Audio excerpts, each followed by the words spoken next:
RMC Politique, le journal du off. Sur RMC, votre rendez-vous politique, tous les matins, les infos, les coulisses, les indiscrétions. Avec le service politique d'RMC. Bonjour Paul Barcelone. Bonjour à tous. Bonjour Paul. Emmanuel Macron en campagne sur ses terres, c'est le off du jour. Amiens, après le Nord et l'Aisne, vendredi, l'occasion d'une poignée de main interminable, près de 3 minutes. Les yeux dans les yeux avec Xavier Bertrand, candidat au Congrès des Républicains, président de la région Hauts-de-France. Bertrand se prend pour l'alter ego de Macron, mais il s'est fait envoyer dans les cordes, ramené à son rôle d'élu local, se moque un marcheur. Et après un week-end dans sa maison du Touquet, le chef de l'État achève donc sa tournée dans sa ville natale ce matin. Alors évidemment, l'opposition l'accuse de faire campagne. Un de ses supporters balaye. Macron gonfle son bilan. Cette bonne guerre, quel président ne l'a pas fait? Et ce matin, c'est quoi le programme? Alors officiellement, que du très local. La ligne de train entre Amiens et Paris, le canal Seine-Nord-Europe, c'est un projet au long cours qui doit permettre de relier la Seine et les canaux de Belgique et des Pays-Bas. Et puis l'inauguration d'une antenne de la Bibliothèque nationale de France. L'État fait preuve de bienveillance envers notre ville.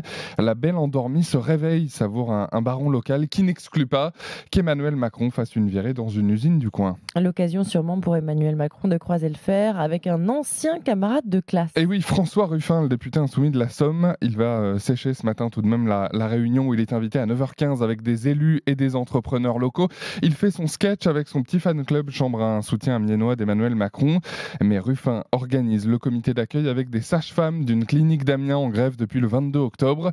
Sur la photo aussi, un ancien salarié de l'usine Whirlpool qui s'était retrouvé, souvenez-vous-en, au cœur de la campagne d'entre-deux tours de la dernière présidentielle en 2017. 3 autres infos à retenir ce matin, Paul. D'abord, la question du jour.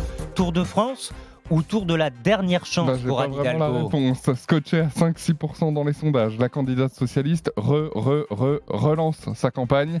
5 jours, 5 villes, 4 meetings pour parler écologie, santé, école, pouvoir d'achat. Mulhouse ce soir, Besançon demain, puis Saint-Étienne, Chambéry et Avignon. Et dans son camp, c'est toujours l'abattement qui domine. Je suis désespéré. Je ne sais pas ce qu'elle fait. Faudrait peut-être débrancher Anne, s'agace un de ses soutiens. Les coulisses du jour. C'est Éric Ciotti qui a bien failli manquer le début du 3e débat de la droite. Alors qu'il revenait d'un meeting dans les Alpes-Maritimes, l'avion qui transportait Éric Ciotti a dû faire demi-tour au-dessus de la baie de Nice à cause d'une étrange odeur de brûlé dans la cabine. Plus de peur que de mal. Finalement, Éric Ciotti était bien là à l'heure pour un 3e débat avant le Congrès qui n'a pas dérogé à la règle. Plus de la moitié de l'émission passée à parler sécurité et immigration. Et puis, la passe d'armes du week-end.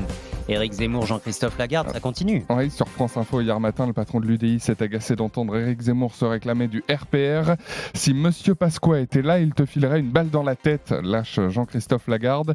Malgré un mea culpa sur Twitter, ses propos particulièrement violents ont déclenché l'ire d'Éric Zemmour qui écrit dans une lettre à Jean-Christophe Lagarde: de toutes les racailles qui me prennent pour cible, tu n'es certainement pas la plus dangereuse, mais incontestablement la plus traîtresse.